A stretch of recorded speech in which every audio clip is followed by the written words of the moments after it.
आज बहुत सुंदर सा उपाय है, बहुत सुंदर सा, शायद आपकी जिंदगी में सबके काम आए, सबके काम आए। ये केवल शास्त्रार्थ में होगा एकादशी तिथि पे।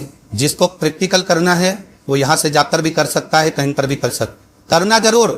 कहीं सियोर वाला हमारा झूठ नहीं बोल रहा, इसलिए प्रैक्टिकल करते रहना चाहिए। इतने सारे पकड़ाए नहीं, इन्होंने भी तो प्रैक्टिकल करा तो फल मिला कि नहीं मिला। करो श्राद्ध की एकादशी से दे पीपल तले पर श्राद्ध की एकादशी से दे पीपल पर शहर की 7 आरंदियां लगाना चाहिए, उसी पर चंदन लगाना चाहिए। 7 आपके चावल तपेर चावन उस पे दे दी जो हो थोड़ी थोड़ी कालिया के उस पे दे दे अपने निर्वजों का नाम है कर कितने पैसे मैंने कर रोक हुआ बोलकर नाम हो लेता रहते हुए पानी ने उस बत्ते पर छोड़ दूँ। ये केवल शास्त्रार्थ में होगा एकादशी तिथि पे रहते पानी में छोड़ दूँ। जिंदगी में कभी संपदा की कमी नहीं आएगी, इतना आशीर्वाद देकर जरूर जाएंगे। इसलिए ये बोला सा रात में ये लिखी ऐसी आज्ञा है, जिस दिन अगर कोई हो, जिस दिन अगर कोई स्त्री अपने दादा ससुर आत्मा जिसके लिए भी स्नान करती है उसका हिस्सा आधा उसके माई भाई पर पहुंच जाता। 16 दिन में ये थी ऐसी आज्ञा है जिसमें अगर बहू बेबी भले वो अपने ससुर का करे रहे, दादा ससुर का करे रहे, पर अगर वो भोजन करा रहे हले वो शास्त्र कर रही है तो उसको थी का भाग आधा उसके मायके के पक्षों में जाता। इसलिए कहते रहता है ये उनको तारता है 2 पुरुष को तारता। कोई साधारण सा में नहीं कह देती बेटी 2 पुरुष लाती है। व्यक्ति के 2 पुरुष पारने का कारण आर्यवर्तना है कि श्राद्ध में एक एकादशी दूसरी द्वादशी ये तिथियां ऐसी है जिन तिथि में अगर किसी का श्राद्ध आप बहू करती है, इन तिथि में अगर बहू बेटी किसी का विश्वास करती है आपका हिस्सा उसके मायके के खाते में चला जाएगा। तो उनको उसी समय पर भले वो नाम मायके के लिए नहीं कर ले, भले वो में पिता के लिए नहीं कर ले, भले वो में 12 फरदादा के लिए नहीं कर ले, जो उसने ससुराल में भी करा उसका आधा हिस्सा का उसके खाते में पहुंच गया।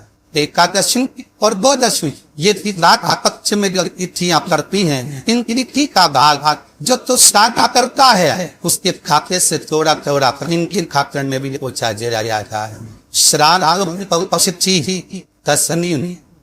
एकादशी और पूर्वदर्शी इन 3 तिथियों पर रोदनी में थोड़ा सा कर सोमक पितर का नाम लिखकर यदि गाय खिला दिया जाता है तो अगर कोई पूर्वज प्रेर नहीं बड़ा बढ़वा होता है, भटक रहा होता है, जिसको पिंड नहीं मिला, जो अचानक मर गया होता है, अधोगति में चले गया होता है, उस जीव की नींद तस्नीनी श्राद्ध की एकादशी श्राद्ध की और द्वादशी श्राद्ध की ये 3 दिन सोमम का नाम लेकर रोटी में पूरी में मीठा करता है खिला दिया जाता है। 3 हिंदी तब तक तो वो कभी करते नहीं, उनको मोक्ष भी प्राप्त हो जाता है। मोक्ष जिसके घर में कमाने वाले 2-4 है, पैसा तो आ रहा है पर घर में टिक नहीं रहा, डॉक्टर में, पुलिस में, एक्सीडेंट का दिन में,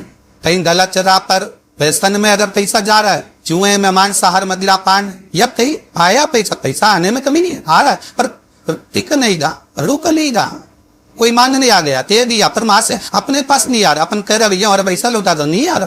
तुम्हारा शिव महापुराण की कथा कहती है एकादशी के दिन गंगा के जल में मात्र 7 बेलपत्री डाल कर जो नंदीश्वर भगवान अर्थात जो शंकर जी के शिवलिंग के सामने नंदी होता है, उस नंदी के चरण पर गंगा का जल चढ़ाकर बेलपत्री शिव पर समर्पित कर देता है, उसके घर में रुपया रुकना चालू हो जाता है, तो वो गलन जगह पर नहीं जाता। गलत स्थान पर वो धन जाएगा ही नहीं। बेकार व्यसन में पड़ा हुआ है, मदिरा पान का पड़ा हुआ है, मांसाहार में, जुए आदि में जा रहा है, तुम्हें लग रहा है कि मेरा बेटा गलत मार्ग पर जा रहा है, मित्र दोस्ती गलत हो रही है, वो सही जगह है। कई लोग इसको धन के लिए लगाते हैं, संपदा के लिए अर्थात जिसका व्यापार नहीं चलता, जिसके घर में पैसा नहीं आता, या नौकरी नहीं लग रही, या सर्विस नहीं लग रही, आप अप्लाई कर रहे हो, जगह जाकर इंटरव्यू दे रहे हो और पैसा नहीं है, उसके लिए प्रयास किया जाता। पर उसके लिए यहाँ पर जो धन के लिए करते हैं उसके लिए विष्णुपति के लिए करते हैं। जैसे गंगा के तल में तुलसी के 11 पत्ते डाली जा, कितने पत्ते डालते हैं? 11 तुलसी के पत्ते डालते हैं, और उसको किसी भी नारायण के मंदिर में राम कृष्ण शिव हर हर शंकर राम कृष्ण भगवान विष्णु दत्त आदि जितने नारायण के मंदिर है उस मंदिर में किसी भी पात्र में, एक छोटे से पात्र में उसको भर कर रखी आते महाराज, उससे भी जॉब सर्विस नौकरी में सफलता प्राप्त हुई। परंतु वो भी एकादशी को ही हुई। कुछ देर तक पात्र को रखा जाता है, तो वही पात्र का जल किसी भी वृक्ष के नीचे डाल दिया जाता है, उससे भी नौकरी के लिए फायदा है। शमी की पत्ती, शमी वृक्ष का जो महत्व पहले कहा है, शमी वृक्ष की पत्तियां अदालत में या कानूनी कोई प्रोसेस के अंतर्गत कानूनी कोई कार्रवाई हो गई है या कोई अटका है काम, तो शमी की पत्तियों को एकादशी के दिन 5 जगह पर चढ़ाया जा, उस कार्य को निपटा। पहला अशोक सुंदरी की जगह पर। अशोक सुंदरी की जगह कहाँ है आपको मालूम है, पहले तो बताया। जैसे ये शिवलिंग है, ये जराधारी गोर, उसके सामने ये चरण, बीच में जो एक मोती सी लाइन होती है वो अशोक सुंदरी की जगह है। तो अशोक सुंदरी की जगह पर शमी पत्र को चढ़ाया जाता। अब शमी पत्र अशोक सुंदरी की जगह पर एक स्थान, दूसरा शिवलिंग के ऊपर, तीसरा जहां शिवलिंग रखा है, जहां शंकर का शिवलिंग रखा है उसका 3 भाग पर शमी पत्र को चढ़ाया जाए। चौथा नंदी का जो चरण उभरा उठा हुआ दिखे वहां शमी पत्र चढ़ाया जाता। 5वां शंकर भगवान के मंदिर के द्वार पर शमी पत्र चढ़ाया जाता है। केवल एक ही बात चढ़ाना चाहिए, जिस कामना से चढ़ा रहे हो, जो अदालत में कार्रवाई चल रही हो या कोई प्रशासनिक परेशानी आ गई हो या कोई काम अटका पड़ा हुआ है तो उसके लिए चढ़ाए। 5 स्थान है, 5 स्थान शमी पत्र पाप चढ़ाएंगे, आपकी प्रशासनिक जो व्यवस्था है वो सुचारू हो जाएगी, वापस पे तकलीफ ले आएंगे।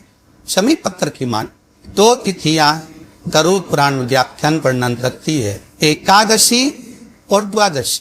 बहुत ध्यान देना हमारा, एकादशी की अगर कोई तिथि भी पड़ती है और उस दिन आपका फर्ज है कि ब्राह्मण को भोजन कराते समय एक भाग फरियाल का अवश्य बनाना चाहिए। बहुत ध्यान देना, अगर ब्राह्मण बोल रहा है कि मेरा फरियाल है उस दिन एकादशी का, तो उसको एकादशी का फरियाल खिलाए, पर रोटी या पूरी या खीर मंगोड़ा जरूर बनाए, भले वो काय को दे, पर उस ब्राह्मण को खाते दे दिया, पर वो अन्न का भाग भी जाना चाहिए। एकादशी और द्वादशी ये 2 तिथियां ऐसी होती है, ये 2 तिथि के अंतर्गत है। अगर बहू किसी का निमित्त तारा अगर मान लो ससुर नहीं निकाल रही है तो भी उसके मायके पक्ष को भी वो भाग पट जाता है। अगर एकादशी का कुछ निकाल रही है तो भाई बहू को अपने मायके का नहीं निकालना है, और वो अगर ससुराल का भी निकाल रही है तो एकादशी तिथि का भी अगर कुछ निकाल रही है तो वो हम अपने मायके का अपने आप पड़ जाए। उस तक बोलने की जरूरत नहीं है कि मैं अपने पिताजी को दे रही हूँ कि अपने काका जी, कुछ मत बोला, तुम्हारे ससुर का दादा का जिसका निकाले उसका निकालो, पर तो उसका अपने आप करता है, वो नाना पक्ष में पहुंच जाता, वो उसके मायके पक्ष में पहुंच जाता। एकादशी हो तो 10 गरुड़ पुराण में ये तिथि क्यों ली गई है, तो गरुड़ पुराण में लेने का एक कारण है।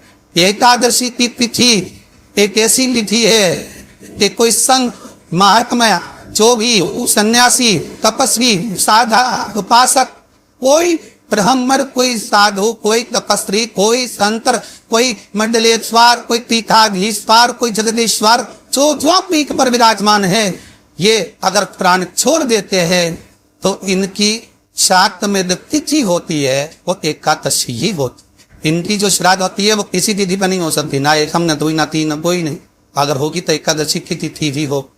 जब ये संत साधु सन्यासी भाग लेने के लिए आते हैं तो त्रयोदशी के दिन ये रुकते। हमारे पूर्वज अगर भाग लेने आते हैं पितृपक्ष में तो आज आए और लेकर चले गए, पर संत रुकते हैं, रात्रि दूसरे दिन इंतजार करते हैं। जब घर की बहू में बाहर निकल कर कोई भाग किसी को देती है तो उसको वर देते हैं कि तेरा मायका और ससुराल तो कुल कर जाए, और ये भाग स्वयं संत का आशीर्वाद देकर चली जाती। स्वयं श्री शिवाय नमस्तुभ्यम, सब बोलिए एक बार जमकर, श्री शिवाय नमस्तुभ्यम देखने कर जरूर कर रहा। एक सीवर वाला महाराज झूठ तर ही बोल रहा, शास्त्रों की बातें थी, हमारे कीपर में हमें सुख प्रदान करे, इसलिए भाव का आनंद करते हुए 5 कंधा को विराम देते हैं। सभी जितने ईश्वर का आयल है बड़े भाव से जिगली ज्यादा आप व्हाट्सएप पे इसको भेज सकते हैं, लीड शेयर कर सकते हैं, लिंक शेयर करें और इसका हो तथा लाभ अपने जीवन में उतारिएगा, अपने जीवन को धन्य बनाइएगा, अपने जीवन को धन्य बनाइएगा। सभी को चाहू बाय, कलर महादेव, जय श्री कृष्णा, जय हो।